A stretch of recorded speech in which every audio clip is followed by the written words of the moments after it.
kalimat penjelas. Ide pokok, kalimat utama, dan kalimat penjelas itu adalah hal yang sangat penting kamu pelajari sebagai ilmu dasar kamu, karena hampir di semua teks, materi ini akan selalu ada. Kemudian, sering juga keluar saat ujian nasional. Dan terakhir, pada teks deskripsi, kamu diminta untuk memperoleh informasi penting. Nah, salah satu cara untuk mendapatkan informasi penting ini adalah melalui ide pokok di dalam kalimat utama.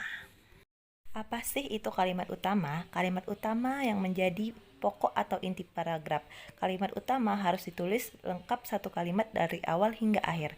Kemudian, apa itu kalimat penjelas? Kalimat penjelas adalah kalimat yang menjelaskan kalimat utama.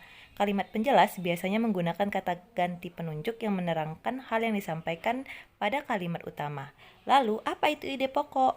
Ide pokok atau gagasan utama adalah inti atau pokok pikiran yang terdapat pada satu paragraf, dan ini biasanya terdapat pada kalimat utama. Untuk mencari ide pokok, terlebih dahulu yang harus kita lakukan adalah mencari kalimat utama. Utama ini berada di 3 posisi di dalam sebuah paragraf. Di mana sajakah itu? Kalimat utama berada di 3 posisi. Jadi kamu bisa mencari kalimat utama di sebuah paragraf itu di 3 posisi ini. Nah, 3 posisi ini disebut dengan A, B, C. Apa itu A, B, C? Nah, A artinya kalimat utama berada di awal. A artinya awal. Sedangkan B artinya di belakang atau di akhir. Kalimat utama berada di akhir paragraf. Dan C yaitu campuran. Kalimat utama berada di awal dan di akhir paragraf. Nah, di 3 posisi ini ada ciri-cirinya loh untuk kamu bisa mencari tahu apakah benar itu kalimat utama atau tidak. Untuk menentukan kalimat utama di posisi awal atau di posisi A, kamu cukup memperhatikan kalimat nomor 2. Jadi, di kalimat nomor 2 ini pada sebuah paragraf ada 3 ciri-ciri. Yang pertama, ada repetisi atau kata pengulangan. Jadi, terdapat hal yang sama di kalimat nomor 2 yang sama dengan kalimat pertama. Baik. Perhatikan contoh repetisi berikut. Lihat kata tongkonan pada kalimat pertama itu diulang kembali pada kalimat kedua kata tongkonannya. Tujuannya adalah untuk menjelaskan kembali maksud dari kalimat pertama. Jadi, kalau kamu menemukan ada kata yang sama di kalimat kedua dengan kalimat pertama, itu sudah termasuk ke ciri-ciri kalimat utama di awal paragraf. Nah, ciri yang kedua selanjutnya adalah ada kata rujukan. Apa sih itu kata rujukan? Kata rujukan itu adalah kata tunjuk.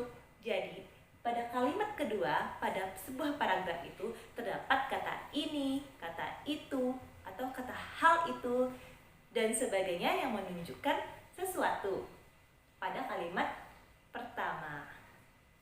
Nah, terakhir, ciri yang ketiga. Pada kalimat kedua, terdapat kata ganti orang. Kata ganti orang ini pada kalimat yang kedua terdapat kata ganti orang seperti ia, mereka, dan nya. Misalnya pada contoh berikut. Perhatikan contoh berikut. Nama ayah saya adalah Jeremy, itu adalah kalimat pertama, dan kalimat keduanya dia berumur 45 tahun. Nah, pada kalimat kedua ini ada kata dia yang menunjukkan sebagai kata ganti orang. Kata dia pada kalimat kedua itu merujuk pada nama ayah saya yang bernama Jeremy. Itu ya. Berdasarkan ciri tersebut bisa kita ketahui bahwa kalimat pertama adalah kalimat utama. Mencari kalimat utama di posisi B, di akhir atau di belakang. Untuk kalimat utama yang di akhir, kamu cukup memperhatikan 2 ciri-ciri berikut. Yang pertama, ada simpulan. Lihat di kalimat paling terakhir apakah ada kesimpulan yang dijelaskan pada paragraf tersebut. Biasanya simpulan pada sebuah paragraf diakhiri dengan ada katanya oleh karena itu, oleh sebab itu, dan dengan demikian.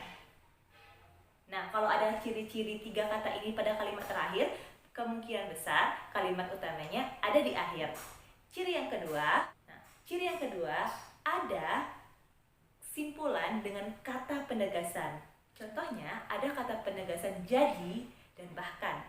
Kalau ciri-ciri yang kedua ini ada pada sebuah paragraf di akhir paragraf atau di kalimat terakhir, bisa jadi itu adalah kalimat utama.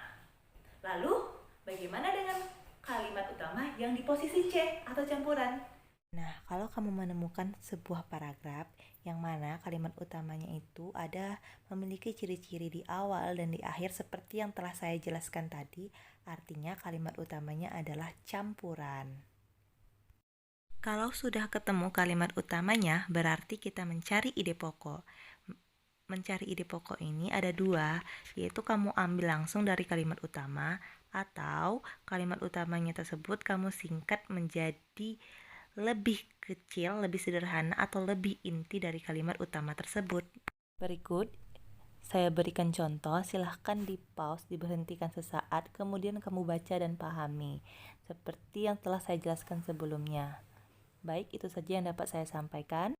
Terima kasih. Sampai jumpa kembali.